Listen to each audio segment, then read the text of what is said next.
Have you ever been to a mall on a weekend and seen the food court just absolutely buzzing, only to walk outside and see the nearby street-side restaurants, well, completely dead? Yeah, it's not just your imagination. There's a huge shift happening in the restaurant industry, and today we're going to dig into exactly why so many kitchens are packing up and moving into the mall. I mean, just picture it. On one side, you've got the mall food court. It's loud, it's packed, there's this constant river of people, and restaurants have lines snaking out the door. Then on the other side, you have that classic neighborhood spot on the street corner, and it's just quiet. This crazy difference is becoming the new normal, and it's happening fast. So that brings us to the big question, right? Why is this happening? Why would a restaurant give up the charm and freedom of its own location to go into the super competitive, standardized world of a shopping mall? Well, the answer is way more complex than you might think, and it tells us a whole lot about how we eat now. All right, here's how we're going to break it all down. First up, we'll look at the tough times these street-side restaurants are facing. Then, we'll explore why the mall looks so appealing. After that, we'll get into the hidden and pretty steep costs of making that move. And finally, we'll connect the dots to see what this means for the future of dining. Okay, so let's start with the root of the problem. A lot of people are calling this a brutal winter for street-side restaurants, and that's because their struggle to survive isn't just about competing with the place next door anymore. They're up against something entirely new. There's actually a term for this: cross-dimensional competition. I know it sounds a little academic, but the idea is actually pretty simple and kind of scary. It means your biggest competitor isn't another restaurant. It's a fundamental change in how people behave, a change that can make your physical location almost irrelevant. So who are these new rivals? Well, think about it. You've got high-quality meals from convenience stores that are surprisingly good now. You've got food delivery apps that bring literally anything you can imagine right to your couch. And now, you've even got these group buying services delivering lunch for the whole office. These are the invisible enemies, and they're grabbing customers before they even think about going out. As one industry consultant, Lin Gang Yu, put it, the competitor isn't another restaurant. It's the change in consumer behavior itself. And that's the key. It means that just having amazing food isn't enough anymore. You could have the best burger in town, but that doesn't matter if your potential customers are being intercepted at home or at their desks.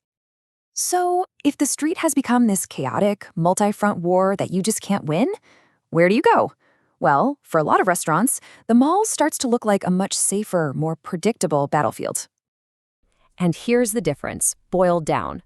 On the street, you're fighting everyone everywhere for a customer base that seems to be shrinking. But in the mall, the fight is simpler.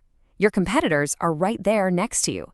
You can focus on what you can actually control: your food, your service. It's like trading a chaotic free-for-all brawl for a series of one-on-one duels. But you know what the biggest perk is? Malls have a built-in fire hose of customers. People go there to shop, to see a movie, to hang out, and eventually what happens? They get hungry.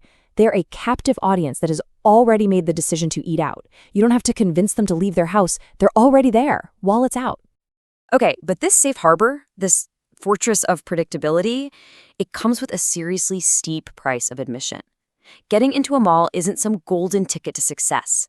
It's a high-stakes move with some major hidden costs. First, let's just talk numbers. Malls can take a cut of 20 to 25% of a restaurant's total revenue. And let me stress that, not profit, revenue. That huge chunk covers commissions, management fees, marketing, you name it. For a business that already has thin margins, like a steakhouse, this could literally mean you're losing money with every customer you serve.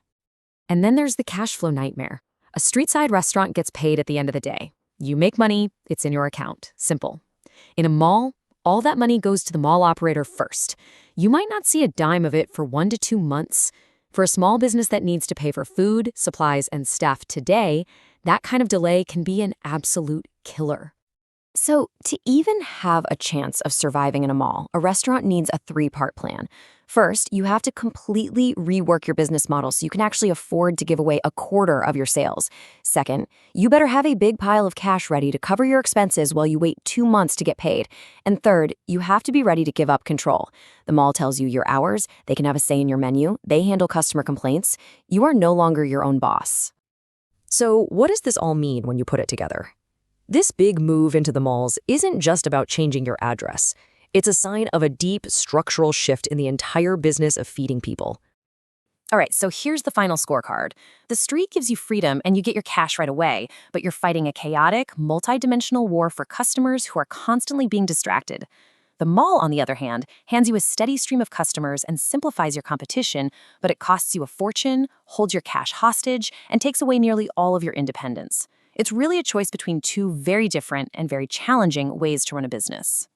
At the end of the day, moving into a mall is a defensive strategy. It's a retreat to a battlefield where winning is at least possible, even if the price is high. But this whole trend leaves us with a much bigger question to chew on. As more and more of our dining experiences happen inside these controlled commercial ecosystems, what happens to the character, the soul of our city's streets? And what's the future for the kind of independent culinary creativity that has always defined them?